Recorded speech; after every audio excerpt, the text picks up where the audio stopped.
Long Range Toddy is number 13 on the Derby qualifying points list. You see that he most recently ran in the Grade 1 Arkansas Derby. Certainly not his best, but the run 2 starts back in the Grade 2 Rebel, one of the split divisions. This race right here, this is pretty darn good. Finishing ahead of a horse in Improbable, who's probably going to be half of his price come next Saturday afternoon. And you see prior to that, this is a horse that admittedly, he is so much better than I gave him credit for, than I thought he was going to be. I thought he'd be a nice sort of Grade 3 type. He is really taking his game to the next level.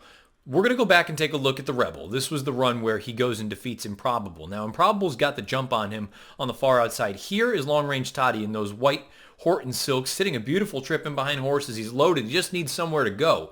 Eventually, they're going to get a seam, angle him out, and he goes on with it. It's a pretty strong finish for this horse. Now, again, you can kind of say one of two things. It was this horse being determined and going and getting a horse in Improbable. It could also be a little bit of Improbable being a little bit of a goof on the front end, looking around and helping a horse like Long Range Toddy get into it. But having said all that, however you want it, whichever side you want to fall on, you can't argue that this horse ran a good race this day, and he has a little bit of versatility. He's the kind of horse that can come from a little bit farther out of it, or he can get himself into it. And I do think with a faster pace, there's a scenario where he's more mid-pack as opposed to up pushing it. Now, we're not going to show the Arkansas Derby, but there's a couple things here with a horse like this. I'm a big believer in the pairing up of career top Beyer speed figures and that perhaps preceding a forward move. And that's exactly what you had from this horse. He earns an 87 here in the Smarty Jones, an 87 in the Grade 3 Southwest. Boom, he jumps up to a 95 in the Rebel. You can look at the Arkansas Derby, the 78 that he earned that day, and say that could have been a bounce from a career top, and now he's going to sort of cycle back into one of his better races here for the Kentucky Derby.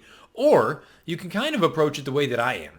It had nothing to do with the company. We just saw that he can run with Improbable. Omaha Beach, look, he's going to be one of the favorites next Saturday. I'm going to look at this piece right here, the sloppy sealed track. That was the first time he had run over a track with moisture in it, and that to me, look, it could be a concern if you end up with wet weather for the Kentucky Derby, but I'm willing to forgive the Arkansas Derby. Because really, either way you want to look at it, if he gets a fast main track next Saturday, if you believe that the sloppy track is the reason for the dull effort, no problem. You don't have to worry about that. And if you believe he did bounce off of that big effort in the Rebel, and now he's going to sort of cycle back into one of his best here coming off of that in the Arkansas Derby, then you're looking at a good horse anyway. So Long Range Toddy is the kind of horse to me, he's going to be a bigger price.